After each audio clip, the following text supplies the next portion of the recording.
Bahas One Piece chapter 1098. Ini Kuma kapan berhenti deritanya. Buset dah, Oda kalau lagi masak mantep banget, enak banget. Tapi untuk kali ini dengan bahan-bahannya yaitu ada Kuma, Jinny, dan Bonnie, kayaknya nih Oda udah beneran gila sih. Ditambah entah kenapa ya gambar-gambar dari chapter ini kayak belum selesai gitu kesannya. Dah lah, gak usah dibikinin lagi. Ayo kita mulai pembahasannya dan kita mulai dari covernya terlebih dahulu. Cover dari chapter ini merupakan request dari seorang pembaca di mana Brook memainkan gitar listrik solonya dengan seekor belut listrik.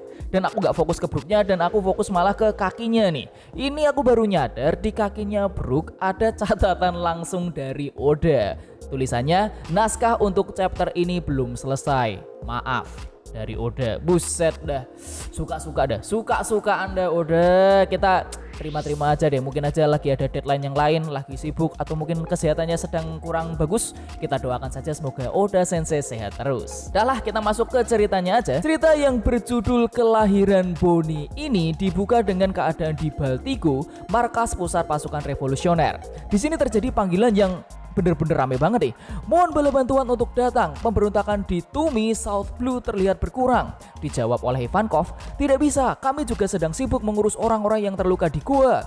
Tiba-tiba Kuma menyela, Iva-chan, aku saja yang pergi. Ivankov berusaha melarang, jangan terburu-buru Kuma. Akhir-akhir ini kau bertindak ceroboh sejak hari itu. Tiba-tiba Kuma ini langsung berpindah tempat. Kayaknya ini tempatnya yang disebut Tumi tadi deh. Pasukan musuh di sana kaget melihat Kuma. Apa itu? Badannya besar sekali. Dari mana kau berasal? Sebutkan namamu. Kuma di sini terlihat sangat marah karena dia teringat saat ada laporan bahwa Jinny telah tertangkap. Terlebih lagi sepertinya ada Tenryubito yang tertarik dengan Jinny dan menangkapnya dan membawa Jinny dengan kapal pemerintah karena Tenryubito ingin membuat Jinny menjadi pengantin wanitanya dan mereka menculik Jinny tiba-tiba. What the hell? Yang nyulik Tenryubito?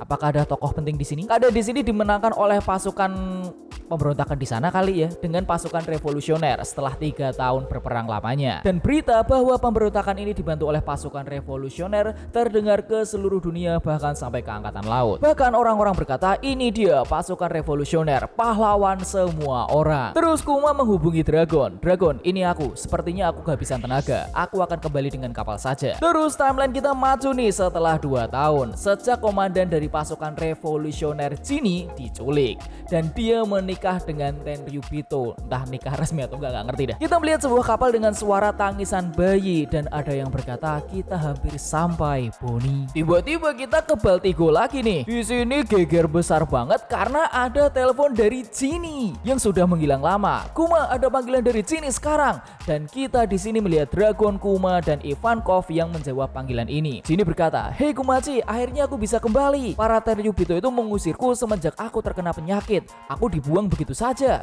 Beruntung sekali kan?" Kuma bingung. "Kau sakit?" Jinny lalu melanjutkan, "Aku ingin bertemu dengan yang lain untuk terakhir kalinya. Tapi panggilan ini adalah salam perpisahan terakhir kita." Iva dan Kuma panik. "Apa? Jinny, kau bicara apa? Kau di mana? Aku bisa pergi ke sana sekarang dengan cepat. Aku takut akan bisa bertemu denganmu lagi." Jinny lalu menjawab, "Kumaci, maafkan aku. Tapi aku sebentar lagi akan mati. Aku senang kau peduli padaku. Sungguh. Tapi kau tak perlu datang saat kondisiku seperti ini." Dragon, kakak, Kumaci memiliki hati yang sangat besar. Tolong jaga dia ya. Tiba-tiba Kuma berlari keluar. Minggir, hanya ada satu tempat dia berada sekarang. Dan di tengah-tengah hujan badai, Kuma pun langsung berpindah tempat. Tapi brengseknya Oda, ini Kuma udah hilang. Ternyata Jinny itu belum selesai ngomong. Jinny lalu melanjutkan, "Dan Kumaci, aku mencintaimu dan akan selalu mencintaimu." Kacak tut. Aduh.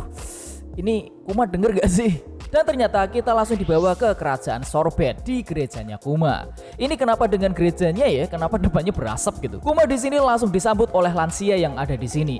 "Kuma, kau sudah kembali." Kuma yang panik langsung tanya, "Di mana Jinny? Dia di sini kan?" Dan dijawab, "Dia memang di sini, tapi ini terjadi karena dia terkena sinar matahari. Wajahnya, tubuhnya, di bawah sinar matahari dia berubah menjadi biru dan kulitnya mengeras seperti batu." Kumaci yang melihat Jinny yang sudah meninggal hanya bisa teringat masa lalunya bersama Jinny. Dia pun menggendong Jinny sambil menangis dan dia berkata, "Apa yang sudah terjadi padamu?" Dan dia memeluk Jinny.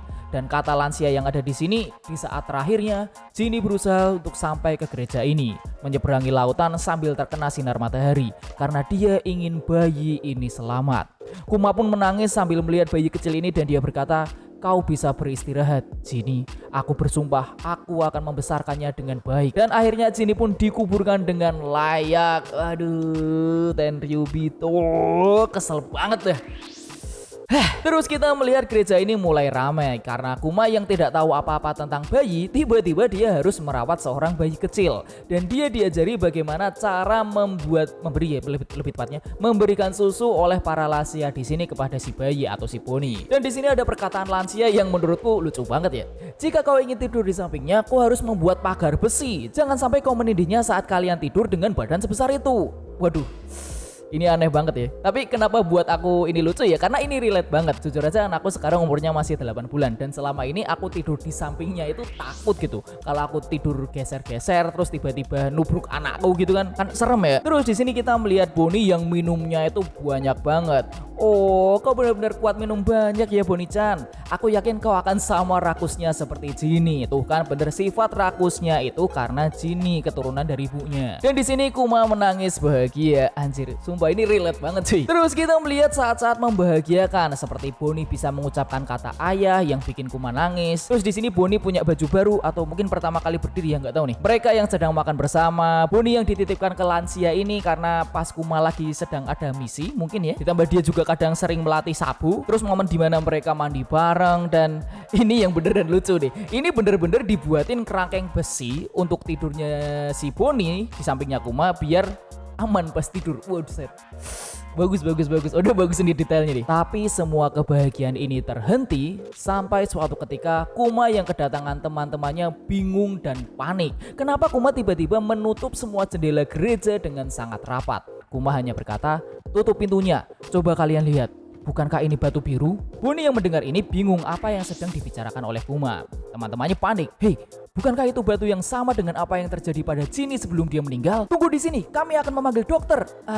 Ini ternyata penyakitnya Jinny turun ke Bonnie loh. Terus datanglah beberapa dokter untuk memeriksa Bonnie. Dokter pertama bilang, kau yakin penyebabnya adalah sinar matahari? Bagaimana kalau kita coba bawa dia keluar dulu? Dijawab sama Kuma, kau sudah gila ya? Dokter kedua, gejala ini tidak seperti racun white lead atau amber lead.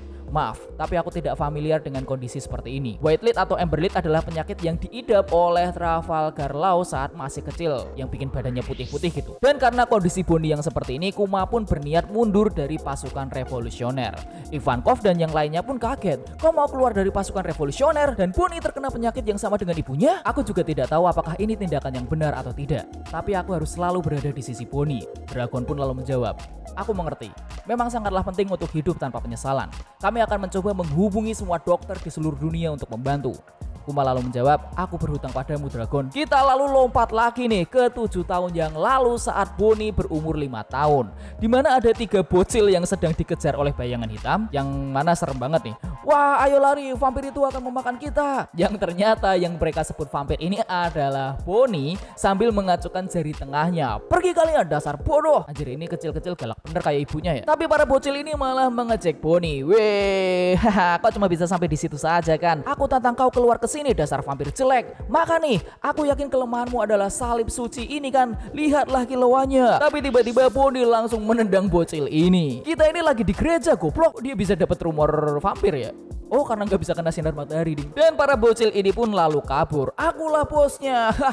Aku akan mengejarmu. Kuma dari belakang berteriak. Bonnie, hentikan. Kumohon, kau tidak bisa pergi keluar. Berdiri di dekat pintu saja bisa membuatmu sakit. Bonnie lalu menjawab, aku tahu. Ayah ini cuma terlalu khawatir. Aku tadi hanya bercanda. Kuma masih memelas. Tapi tolong jangan bercanda seperti itu lagi. Baiklah, aku tidak suka saat ayah bersedih dan khawatir seperti ini. Bonnie, kau ini anak yang baik sekali. Ih, kenapa ayah cengeng banget sih? Buset dah, bapaknya dimarah-marahin. Beberapa saat setelah itu, Bonnie masih kesel. Anak-anak brengsek itu, mereka mengejek wajah batuku lagi.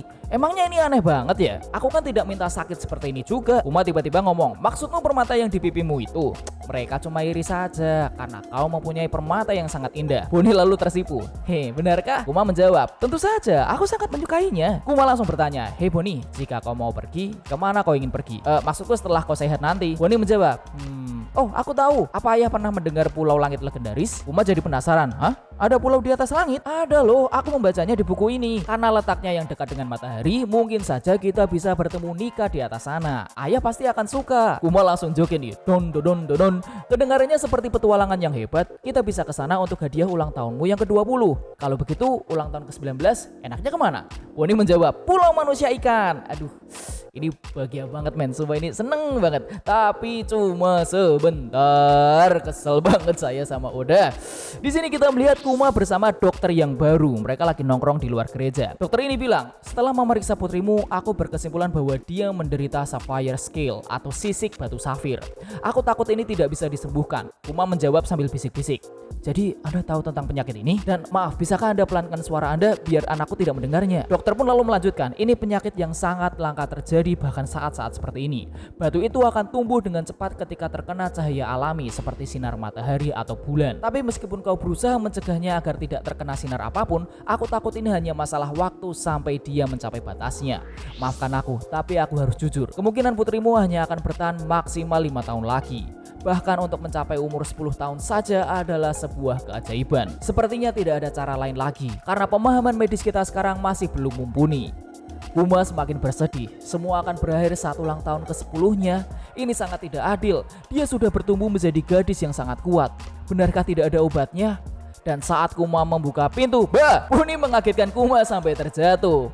Boni, kukira kau sudah tidur. Boni menjawab, aku dengar semuanya. Ayah bilang semua akan berakhir saat aku usia 10 tahun kan? Kuma berlagak tidak tahu. 10 tahun? Apa maksudmu? Aku dengar apa yang ayah katakan tadi. Loh, kenapa ayah nangis? Aku salah ngomong ya? Kuma berusaha mengelak. Iya, orang itu bilang saat kau berumur 10 tahun, ini tentang penyakitmu Boni. Dokter bodoh itu bilang bahwa kau akan tetap seperti ini sampai umur 10 tahun. Itu waktu yang sangat lama, jadi ayah agak terkejut tadi. Boni malah salah tanggap. Jadi maksudnya setelah umur 10 tahun aku akan sembuh. Terus kita bisa pergi berpetualang. Benar kan ayah? Kuma sadar bahwa dia sudah salah bicara. Tidak, apa yang sudah aku lakukan? Tentu saja saat umur 10 tahun kau akan sembuh. Yeay, Kuma di sini semakin bingung. Apa yang harus aku lakukan? Gak sampai di situ aja. Setahun kemudian di kerajaan Sorbet terjadi kekacauan besar dan para lansia mendatangi gerejanya Kuma. Kuma, tolong selamatkan kami. Raja Bekori sudah kembali dan dia sama kejamnya seperti dulu. Ini seperti 16 tahun yang lalu. Dia masih ingin memusnahkan beban negara yaitu lansia seperti kami. Dia membakar orang-orang beserta rumahnya. Kuma mendengar hal ini terkejut dan chapter ini selesai. Aduh, Oda, tolong dong. Ini flashback gak berhenti-berhenti kejem banget. Ayo kita bahas pelan-pelan lah ya. Ini gila sih man, cerita chapter kali ini bener-bener gila. Udah Jinny itu diculik, dipaksa wiwi sampai punya anak, kena penyakit terus diusir, penyakitnya nurun ke anaknya lagi. Aduh, udah tolong dong kalau bikin flashback kejam jangan melibatkan anak-anak lah. Dan aku baca dari komentar penontonku ya, ini kalau nggak salah jadi kisah NTR pertama kayaknya dan terkejam. Set, iya kalau dipikir-pikir iya juga ya, antara Kuma, Jinny sama Tenryubito gitu. Dan ini penyakit apa Kalau kena sinar matahari atau bulan nanti tumbuh permata di badannya. Ini penyebabnya apa nih? Kenapa penyakit seperti ini bisa dia dapatkan dari tempat Tenryubito? Apakah ini terjadi secara alami, tertular, atau ada kekuatan seseorang yang membuat Jinny seperti ini? Dan di sini juga sempat disinggung penyakit putih Amber Late atau White Late, yang mana penyakit ini pernah diidap oleh Trafalgar Law saat dia masih kecil. Dan Law sembuhnya karena dia memakan OP-OP Nomi. Ini masalahnya si Boni bisa sampai sembuhnya itu gimana? Karena lebih sedih lagi, ternyata 7 tahun yang lalu dari timeline sekarang Boni itu masih 5 tahun men. Itu berarti umur sekarang Boni itu adalah 12 tahun. Padahal di SBS kalau nggak salah volume 68 Oda itu menuliskan umur Boni itu adalah 22 tahun. Itu tandanya umur yang ditulis di sini itu adalah umur sesuai dengan tubuh Boni, yaitu Boni yang berumur 22 tahun seperti itu. Dan jika Bonnie itu 12 tahun, itu berarti kan dia udah nambah 2 tahun. Orang harusnya 10 tahun dia meninggal, berarti ada yang bisa menyembuhkan penyakitnya Bonnie sampai Bonnie bisa berjalan di bawah sinar matahari lagi. Apakah ini karena kemampuan buah iblisnya? Apakah mungkin Kuma akhirnya menjual dirinya ke pemerintah dunia atau Tenryubito, rela menjadi cyborg dan menjadi Shichibukai terus menjadi budak dengan bayaran Bonnie bisa disembuhkan. Dan yang lebih gila dari Oda Sensei lagi adalah cincin di bawah mata Bonnie ini ternyata adalah pengganti letak permata yang muncul pertama kali pada Bonnie. Buset, ini detailnya mantep banget men. Dan yang terakhir aku pengen bahas adalah perkataan Jinbe di chapter 1095 yang kalau tidak salah chapter 1095 yang berkata bahwa Kuma dulunya adalah Raja Sorbet yang kejam. Yang mana kalau dilihat dari flashback ini jelas enggak dong. Mungkinkah Kuma itu difitnah? Mungkin aja ya, dia setelah mengalahkan Raja Bekori atau menyelesaikan kekacauan di sini, Kuma itu dianggap sebagai pemberontak. Terus dia malah ditangkap oleh pemerintah dan dia dijadikan Shichibukai sebagai ganti Bonnie bisa disembuhkan. Mungkin gak ya kalau kayak gitu? Ditambah ada detail menarik nih. Di Marijoa, aku lupa chapter berapa, Bonnie kan pernah menirukan atau berpura-pura menjadi seorang nenek-nenek yang malah entah kenapa dikenali oleh penjaga yang ada di situ sebagai Connie, ratu tanpa raja dari kerajaan Sorbet. Apakah mungkin setelah Bonnie sembuh, Bonnie kembali ke kerajaan Sorbet dan benar-benar menjadi ratu di situ? Anjir men, ini bukannya buka misteri malah nambah misteri lagi nih Oda. Ya emang kebiasaannya udah kayak gitu sih ya. Ditambah ini flashback Kuma belum selesai loh. Perjalanan dia menjadi Shichibukai detailnya gimana belum dijelasin nih. Udah amat lah anjir, terserah Oda. Nah itu adalah pembahasan chapter 1098 dariku. Seperti biasa guys, komentar tanggapan teori silahkan drop di bawah. Kalian setuju gak sih kalau flashback Kuma ini adalah flashback terkejam dalam sejarah series One Piece?